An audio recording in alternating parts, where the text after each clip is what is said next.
Hey everyone, and welcome back to another World of Warcraft Legion beta video. Today I'm going to give you an overview of the reputation system that is active in this expansion. Now I'm starting this bit of the video off in my class order hall, and the first thing I'm going to do is show you the class order hall vendor. And the reason why I'm going to do that is because the wares that he sells somewhat have something to do with your reputation. So here he is, the Quartermaster. Now, you can see for 500 gold each, we've got this set of gear, which is my class order hall set. Now, that is something that warriors, as an example, will be able to wear. Now, as you can see, the helm is unlocked for me, but other things are not locked, or not unlocked even. So, how do you get them? Well, as an example, this one recruits 6 champions for your order hall, but many of them are reputation related. This one is get honored with the Nightfallen. This one is get revered with 3 Broken Isles reputations. This one is defeating the final boss of every Legion dungeon. This is completing your class order hall campaign. This is for 50,000 artifact power. And then finally, this is for reaching Exalted with the Nightfallen. Now, broadly speaking, the reputations in the game seem to be split between sort of 2 different things. We've got the likes of the, the Court of Wardens over here, the Dreamwalkers in Val Shara, the High Mountain Tribe in High Mountain, and then the Valjar in Stormheim, and then the Wardens, who seem to be just spread across the place. They're kind of your one group of reputations, and I found that they are very much just a vendor. You get reputation from doing world quests, and there's not a great deal else. In Suramar, though, the Nightfallen seem to be a significantly more involved reputation, with a lot of story content going on available only at max level, and they have their own resource system. I'm just trying to see if any of these quests give it. Yeah, Ancient Mana, and use that to hand into some of the NPCs. I have not spent much time in Suramar. I'm planning on doing that as its own thing. This video is to give you a general look at the professions, what you do to get reputation, and just the rest of that. So this is pretty much a fresh level 100 character. Let's look at my reputations. You can see for Legion, Court of Wardens, Honoured, Dreamweavers, Honoured, High Mountain Tribe, Honoured, Nightfallen, Neutral, and then the Valjar are Honoured. And then, of course, we have the Wardens. They seem to be a bit more PvP-oriented, and they are 247 Neutral. And then we have the Wardens, who are neutral. Now, you'll notice that the Wardens are neutral, as are the Nightfallen. So the way the things work is that you get up to about Honoured reputation from doing quests in Stormheim, High Mountain, Valshara, and Azuna, with the main faction of each one of those zones. The Nightfallen are specifically in Suramar, so you won't be getting any reputation with them until you hit max level and gain access to Suramar. And then the Wardens just seem to be max level only, and are pretty much spread around the world. Now then, if I look at my map here, you can see that I've got my my Emissary quest, which is this overall quest that my mouse is hovering over, if you can see my mouse. Anyway, yeah, so it's got 1 hour left. I should really do that now, and I'm going to do that now in this video. It says to complete 4 world quests in High Mountain, and that will give me a High Mountain tribute, which is pretty much just a loot bag. I've already done 2 of them, so in this video I'm going to do 2 more, get my reward, and then we will do a tour of the various different reputation vendors to see what kind of things are going to be on sale. So being a warrior, I can just talk to the Stormflight person, click on this, and I will pretty much be thrown into High Mountain. As if, I don't know, I'm in an action movie or something, so you kind of fly down from the sky. Some of the class order halls have their own form of transportation. Now don't worry, this is not going to be raw gameplay. I will be cutting this up significantly so that it's nice and fast to watch. I've got 2 quests over here. One to kill a bunch of dudes. This one is also to kill a bunch of dudes. Once I do both of those, the Emissary quest will be complete. So without further ado, let's just hop on the Flight Master and get killing. They leave their woods and attack my people while we hunt down the Fell Totem. So a nice little thing is whenever you run into a world quest, you get a, NPC who pops up in a window there and gives you a little bit of context. This is Blizzard's attempt to avoid the problem of, say, Tanan Jungle, where you were just going and, doing one of the 6 different areas you ran in. There wasn't the greatest amount of context. Well, here, they give you some context. I think it's a nice little bit of window dressing, but it does not necessarily solve that problem. Anyway, time to get butchering. Of course, being a warrior, I've got the power of the new Blade Storm, so stuff really does die extremely quickly. Anyhow, this is just a regular quest, so I'll cut to whenever it's finished.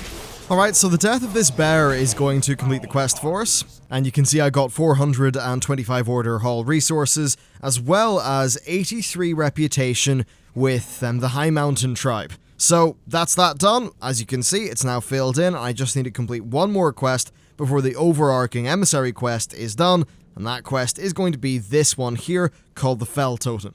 Once again, some nifty voice acting to give us some context, and this quest is pretty much just to slaughter my way through these guys, and that's another one done. I got 81 gold from doing this. Yeah, I know, bit strange, only 81 gold, and reputation with the High Mountain tribe increased by 82. But strangely enough, it does not seem to have counted to this quest. I'm going to log in and out and see if that maybe helps. Okay, fantastic stuff. It's correctly counted itself, and it says, visit the Emissary to collect your reward. And as you can see, I have a new quest in here called High Mountain Tribes in Thunder Totem, which is their capital, to hand in this overall quest, and that will give me my loot bag. The only annoying thing is I need to get back to Thunder Totem, and, well, I suppose I can just run over here and get a flight point.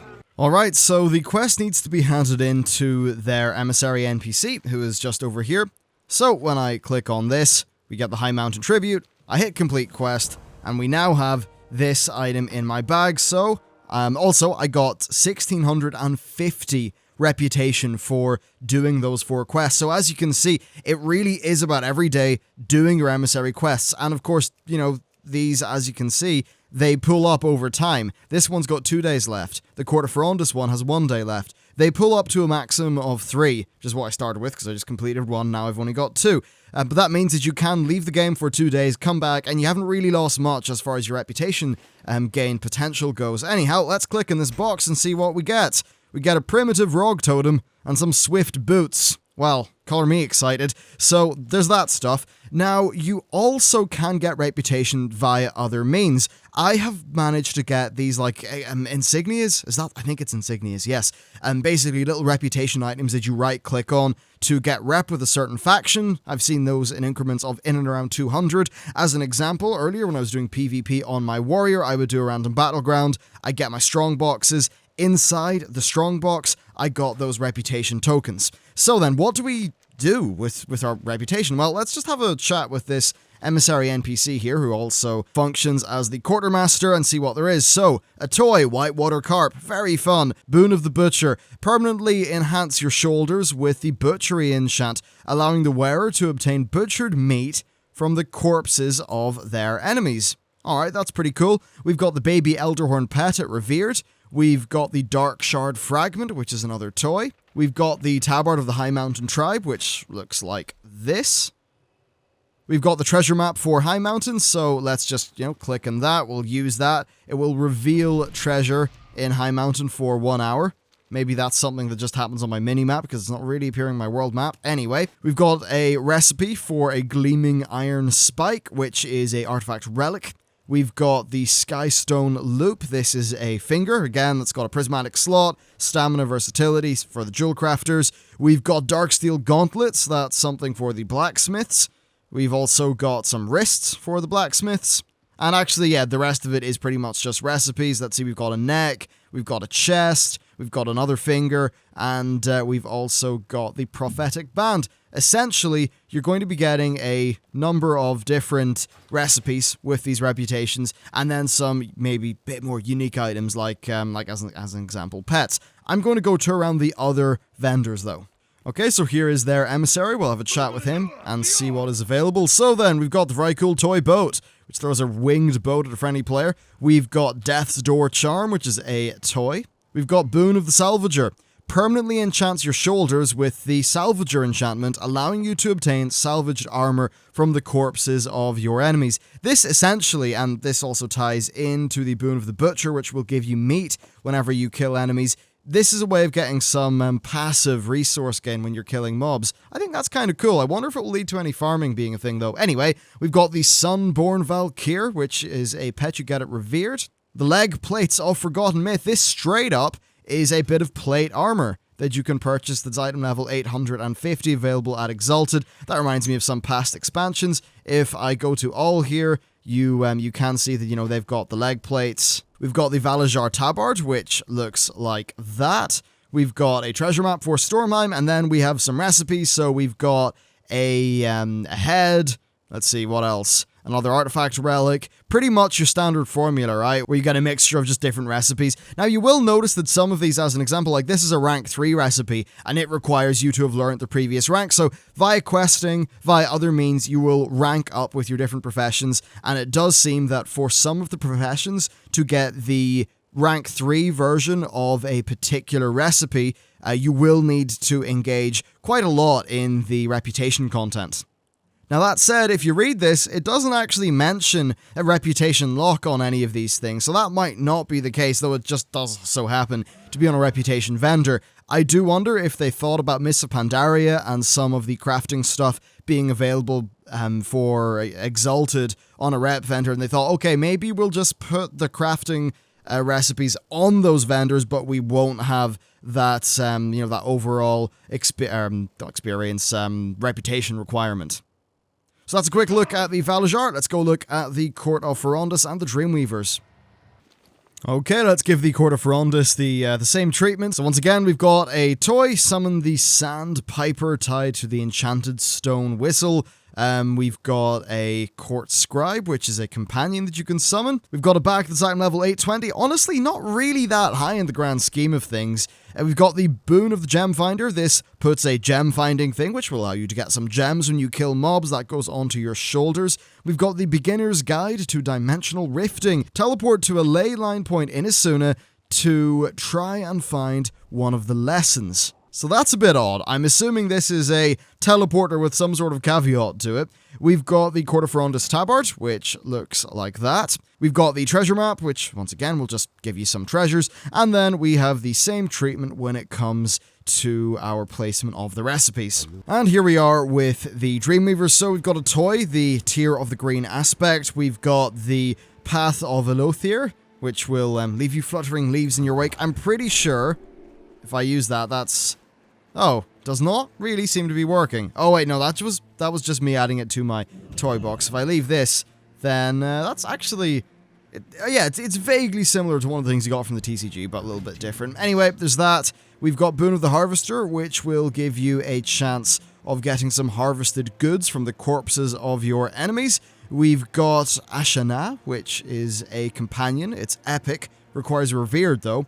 We've got the Moonfeather Statue, which is another toy.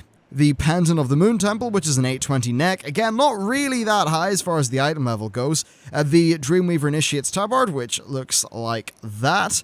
And then we've got the Tabard of the Dreamweavers, which is just a slightly different color. We've got our treasure map, and then our various different recipes for our various different professions. Of course, it is worth pointing out that whenever I just, tick this over to all instead of warrior, we do have some things like, these epic shoulders, they're item level 850. Basically, the reps will have one or two things that are blue quality, that aren't that great, and then they'll have their kind of big epic piece. So, similar to quite a few other expansions, between the maybe 5 or 6 reputations, you'll have a few epics that you'll want to seek down as a part of your early gearing. So essentially doing reputations will be something that's quite valuable to you. Alright, so I am here in Suramar at the Nightfallen Hub. As you can see though, it's pretty much empty. There's a few other players, but not really much going on in the way of NPCs. That's because the Nightfallen and the entire zone of Suramar is a very significant bit of content that's only available at Endgame. It's pretty much its own thing, and because of that, I think it is worthy of its own video. I know Preach really enjoyed it, I know Heal vs Babyface really enjoyed it, as did a few other YouTubers, so it's definitely something I want to dedicate quite a lot of time to. As you can see though, from what I've showed so far in this video, the main reputation system of Legion is wrapped up in these Emissary quests. You're getting 1650 reputation per day for 1 rep, and then of course you can just do for about 85 to, I've seen some give 150 rep, just go around and do any quest that you can if you want to get a little bit more rep, a little bit more quickly. That's overall the rep system. Now, there is one big thing that I have noticed. I haven't seen people talk about this in my own experience, both in the alpha and the beta. I haven't seen it. That said, there's always little bits of content that we're discovering just, that sort of appear in things like this. A new build could come up and we could just get something new, but I have not seen bits of bespoke narrative content for the reputations at Endgame. Basically, they have their story arc, which takes place during the leveling process. That's just your regular leveling process. But it's not like in, say, Mists of Pandaria, where you do some leveling with the Golden Lotus, and then you do your daily quests with the Golden Lotus, but then, every time you hit a new reputation bracket, you get a big story quest with the Golden Lotus. I have not seen the equivalent of that really big story quest. Now, that is something that I thought was an extremely worthwhile and motivating bit of content that did a great job of adding more, just more, background lore and sort of meaning to what was going on in the world. So, I dearly hope that Legion managed to do that. Now, that said, it is fair to say that we do have, filling a similar niche, our Class Order Hall campaign. That is a series of quests that is unlocked progressively as you do content with your Class Order Hall, a bit similar to the Garrison, the Garrison campaign in Warlords of Draenor, but in my opinion, significantly better quality, at least from what I have seen so far. And that, of course, is all subject to change, so we'll have to see how that is as beta progresses and we get more time at Endgame.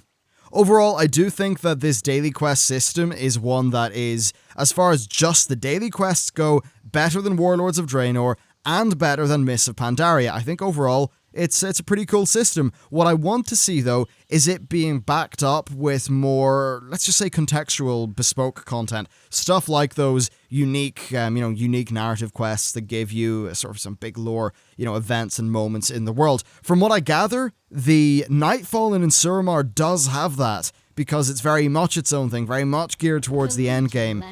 But perhaps... Oh, I've just walked into a quest area.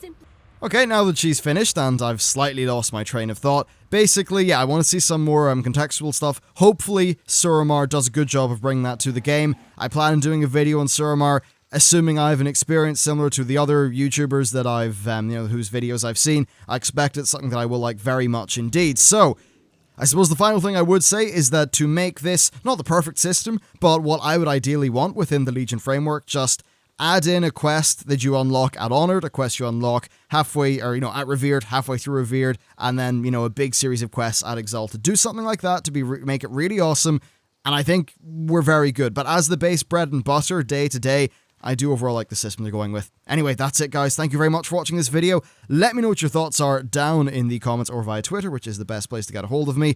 And with that, I will see you next time.